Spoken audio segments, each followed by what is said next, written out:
তাদের নেত্রীকে মুক্ত করার জন্য তারা একটা বালু ভর্তি ট্রাক সরানোর সক্ষমতা তারা দেখাইতে পারে নাই। সেদিন ওই বালু ভর্তি ট্রাক সরানোর জন্য ইসলামী ছাত্র শিবিরের ভাইয়েরা সেখানে গিয়ে শহীদ হয়েছিল। তাদের কোনো ছায়াও আমরা সেখানে রাজপথে দেখতে পাই নাই। বড় গর্ব করে আমাদেরকে বলে, তোমরা গণতান্ত্রিক 15 বছরের আন্দোলনে কোথায় ছিলা? যারা আমাদেরকে বলে তাদেরকে আমরা বলেছি যে গুম কমিশন যে রিপোর্ট পেশ করেছে সেখানে 31% গুমের ঘটনা। একক ছাত্র সংগঠন হিসেবে একমাত্র ইসলামী ছাত্র শিবিরের জনশক্তিদেরকে 31% গুম করা হয়েছে। আর তোমাদের রাজনৈতিক দল, সকল দল অঙ্গ সংগঠন মিলে 35% গুমের ঘটনা ঘটেছে। তারপরেও তোমরা দেখো না 15 বছর আমরা কোথায় ছিলাম। আফসোস হয় তাদের। তারা নানা ধরনের ন্যারেটিভ, বস্তা বসা, সেই চেতনার ব্যবসাগুলো নিয়ে এসে আবার বিভাজনের রাজনীতি করে এই দেশের সম্পদগুলো লুটে পুটে খেতে চায়, এদেশের মানচিত্রকে কামড়ে খেতে চায়, এদেশের সুপ্ত বারুদ গোলা নিয়ে এ জাতিকে নিয়ে আবার সিনেমিনি খেলার স্বপ্ন তারা দেখতে চায়। আমরা তাদের বলছি, ফ্যাসিবাদ বিদায় নিয়েছে, এই তরুণ সমাজ রাস্তায় দাঁড়িয়ে জীবন দিয়েছে, একটা গুলি করে একটা যায় আর বাকিগুলো সব থেকে যায়। এই কথাগুলো এখনো জলজান্ত অবস্থায় রয়েছে। শহীদের রক্তের দাগ এখনো শুকায় নাই, জমিন এখনো সিক্ত হয়ে আছে। এমতো অবস্থায় আবার ভোট চুরি করার পায়তারা করলে এর তীক্ষ্ণ জবাব তোমাদেরকে দিয়ে দেওয়া হবে।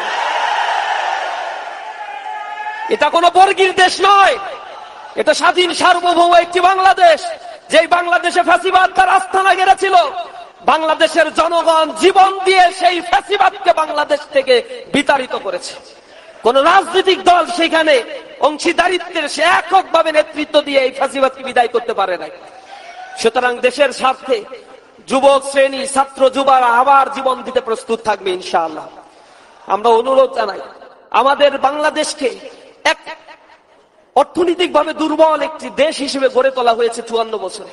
আমাদের সমসাময়িক সময়ে এই পৃথিবীর বিভিন্ন দেশগুলো অর্থনৈতিকভাবে যে সমৃদ্ধির চূড়ায় আরোহণ করেছে, সেখান থেকে লুটপাটের স্বর্গরাজ্যে পরিণত করা হয়েছে এই বাংলাদেশকে। বাংলাদেশের ব্যাংকিং খাত থেকে 6,44,000 কোটি টাকা শুধুমাত্র ঋণ খেলাপি করা হয়েছে।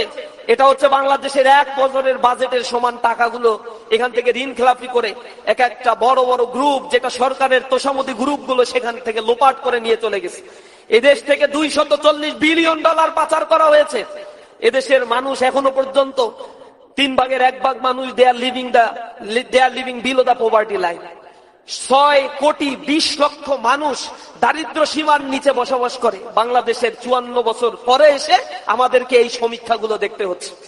ঢাকা সিটি আজ বিশাল এক মেগা সিটিতে পরিণত হয়েছে, যেখানে সেকেন্ড লার্জেস্ট ওয়ার্ল্ডের মধ্যে মেগা সিটি এখন পরিণত হয়েছে। কোটি কোটি মানুষ তাদের কর্মসংস্থানের জন্য এই সিটিতে এসে বাসা বাঁধছে।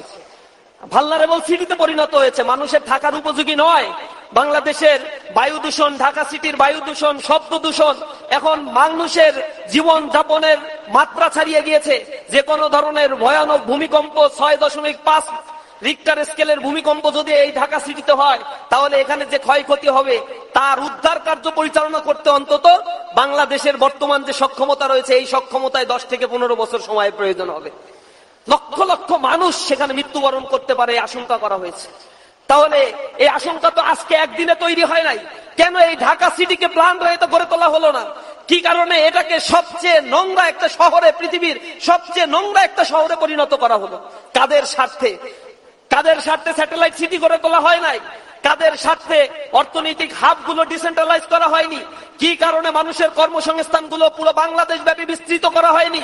কি কারণে উত্তরবঙ্গের ডেভেলপমেন্ট প্রজেক্ট, তিস্তা প্রজেক্ট বাস্তবায়ন করা হয় নাই? কি কারণে যুব শ্রেণীকে কর্মসংস্থানের মতো উপযোগী করে বিদেশে তাদের কর্মসংস্থানের সৃষ্টি করা হয় নাই? এগুলো আমাদের মনে প্রশ্নের উদ্বেগ ঘটিয়েছে।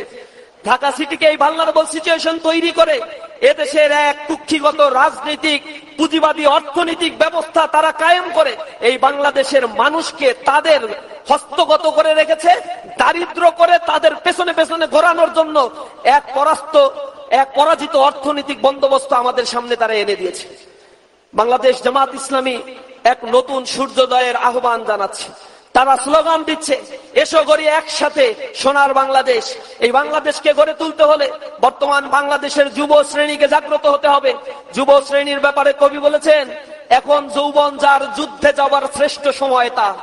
যৌবনের গানে কবি কাজী নজরুল ইসলাম আক্ষেপ করে বলেছেন, আমি অনেক যুবককে দেখেছি যাদের যৌবনের ঊর্ধ্বের নিচে বার্ধক্যের কঙ্কাল মূর্তি নিহিত থাকে।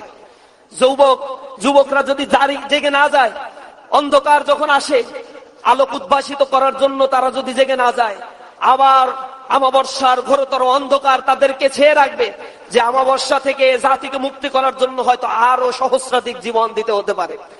সুতরাং যদি সতর্ক এখন আমরা না হই, সক্ষম ভাবে যদি এখন মোকাবেলা করতে আমরা দাঁড়িয়ে না যাই, তাহলে সামনে এমন ঘোরতর অন্ধকার আমাদেরকে আবার নিবিষ্ট করে রাখতে পারে, যা থেকে পরিত্রাণ পাওয়া এই জাতির জন্য প্রায় অসম্ভব হয়ে পড়বে। সুতরাং আমি আপনাদের কাছে আহ্বান জানাই, এই বাংলাদেশকে গড়ে তোলার জন্য এখন সংঘবদ্ধভাবে, ঐক্যবদ্ধভাবে আমাদেরকে প্রয়াস চালাতে হবে। প্রত্যেকটা মানুষের কর্ণকুহরে গিয়ে বলতে হবে, বাংলাদেশকে গড়ে তোলার জন্য এই বাংলাদেশের সবচেয়ে বড় সমস্যা মাদক সমস্যা। আমাদের যুব শ্রেণী নষ্ট হয়ে যাচ্ছে মাদকের কারণে। মাদকের করাল গ্রাস থেকে জাতিকে যদি মুক্ত দিতে হয়, তাহলে সৎ ইনসাফ ভিত্তিক একটি রাষ্ট্র গঠনের জন্য দাঁড়িপাল্লায় ভোট নিশ্চিত করার জন্য ক্যাম্পেইন করতে হবে। সাদাবাজ মুক্ত একটি বাংলাদেশ যদি করতে চাই, এবারের ভোট হবে সাদাবাজির বিরুদ্ধে তরুণ সমাজের দাঁড়িয়ে থাকা এক বিপ্লবী স্লোগান। সুতরাং সেই বিপ্লবের দিকে আপনাদেরকে আহ্বান জানাই। কবি নজরুলের ভাষায় বলতে চাই, আমি মহাবিদ্রোহী রণক্লান্ত, আমি সেই দিন হব শান্ত, যবে উৎপীড়িতের কোন্দল রোল আকাশে বাতাসে ধ্বনিবে না, অত্যাচারীর খড়গ কিপান ভীম রণভূমে রণিবে না, আমি মহাবিদ্রোহী রণক্লান্ত, আমি সেই দিন হব শান্ত। আমি যখন উৎপীড়িতের ক্রন্দল রোল এই জমিন থেকে মিটিয়ে দিতে পারবো, তখনই আমার যৌবনের সার্থকতা এখানে প্রমাণিত হবে। সেই নতুন বাংলাদেশ গড়ার জন্য এই যুব সম্প্রদায়কে আমি নতুন বাংলাদেশের দিকে আহ্বান জানানোর উদাত্ত আহ্বান জানিয়ে আমার কথা শেষ করছি।